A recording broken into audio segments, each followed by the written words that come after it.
Hello दोस्तों, नमस्कार। आप सभी को इस वीडियो में बताएंगे रीजनिंग के कुछ प्रश्न और उनको हल करने के शानदार तरीके। तो आइए बढ़ते हैं पहले प्रश्न की ओर। पहला प्रश्न आपके सामने रहा।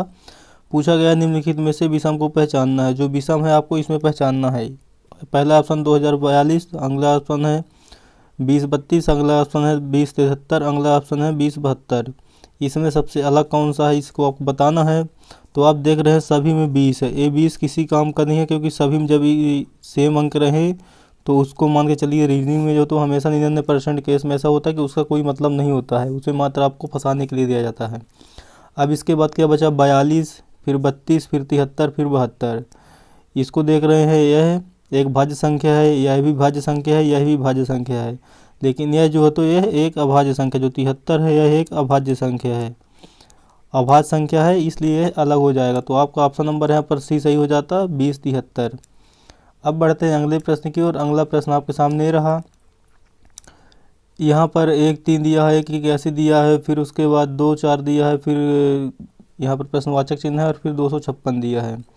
इसको कैसे किया गया आपको बताते हैं। सबसे पहले यहाँ पर क्या किया गया? 1 का घन है, यह 1 का घन किया गया है। यहाँ पर नहीं, 1 का वर्ग है। यहाँ पर आपका सामने 1 का वर्ग किया गया है। 1 का वर्ग जब है ये, तो 1 का वर्ग हो जाएगा आपके सामने 1, या कि 3 का घन करेंगे तब भी 1 आएगा। 1 का वर्ग, सॉरी 1 का वर्ग या 1 का घन है, तो अगर यहाँ पर 1 का घन मानेंगे तो 1 का घन हो जाएगा 1, और यहाँ पर 3 का घन है, तो जब 3 का घन होगा तो 3 का घन हो जाएगा आपका 81। ऐसे ही यहाँ पर है 2, तो 2 का घन यहाँ पर आएगा, और जो 4 का घन होगा 4 का घन यहाँ आएगा, तो 2 का घन आपका होगा यहाँ पर 8, और यहाँ पर 4 का जो घन था 4 का घन हो जाएगा आपका 256। तो इस प्रश्नवाचक चिन्ह के स्थान पर आएगा 2 का घन, तो 2 का घन हो रहा 8, तो 8 हमारा यहाँ पर ऑप्शन नंबर सी इस प्रश्न का सही उत्तर हो जाएगा, यहाँ पर 8 आएगा। अब बढ़ते हैं अगले प्रश्न की ओर। अगला प्रश्न आपके सामने रहा। यहाँ पर पहले 1 है, फिर 1 है, फिर 2, फिर 3, फिर 5, फिर 8, फिर 13। उसके बाद क्या होगा आपको बताना है। तो पहले इन दोनों को जोड़ा है, दो दो अंक को जोड़ा, तो पहले 1 और 1 को जोड़ा, तो 1 + 1 करेंगे तो यहाँ पर 2 आ गया। इसके बाद ऊपर फिर 1 छोड़ के दूसरा और तीसरा लिया, तो 1 और +2 लिया, तो 1 और 2 जोड़ा तो यहाँ पर 3 आया। फिर 2 और 3 को लेगा, तो 2 + 3 करेगा, तो 2 और 3 5 हो गया।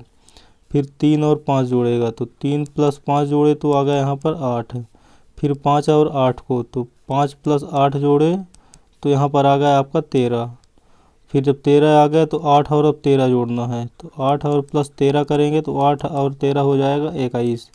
तो यहाँ पर आपका ऑप्शन नंबर सी 21 इस प्रश्न का आपका सही उत्तर हो जाएगा।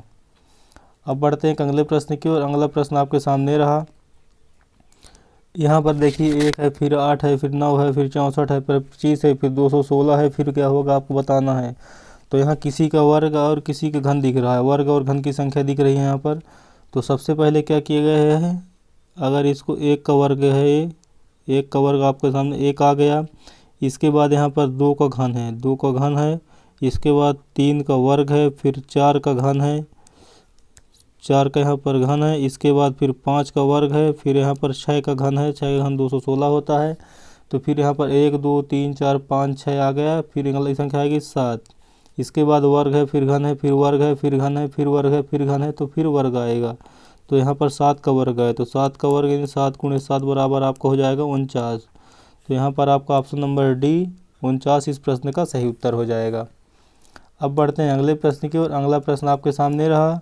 यहाँ पर ई से जेड बनाया गया है, ई से जेड बना है, तो सी से क्या बनेगा आपको बताना है। जैसे ई से आपका जेड बन गया है, उस प्रकार आपका सी से क्या बनेगा आपको बताना है। तो अगर ई से जेड कैसे बना, ये देखते हैं। ई की प्लेस वैल्यू होती है 5, और 5 का अगर वर्ग कर दे तो 5 का वर्ग हो जाएगा 25, 5 का वर्ग हो जाएगा 25। फिर 25 में अगर 1 जोड़ देंगे तो आपको हो जाएगा 26, और 26 किसकी प्लेस वैल्यू होती है? जेड की। तो इतनी प्रोसेस इसमें की गई है। इसके बाद है आपका सी, और सी की प्लेस वैल्यू होती है 3। अगर 3 का वर्ग करेंगे तो 3 का वर्ग हो जाएगा 9। फिर 9 में अगर हम 1 जोड़ेंगे तो 10 हो जाएगा, तो 9 1 10, और 10 किसकी प्लेस वैल्यू होती है? जे की। तो आपका यहाँ पर ऑप्शन नंबर बी जे इस प्रश्न का आपका सही उत्तर हो जाएगा।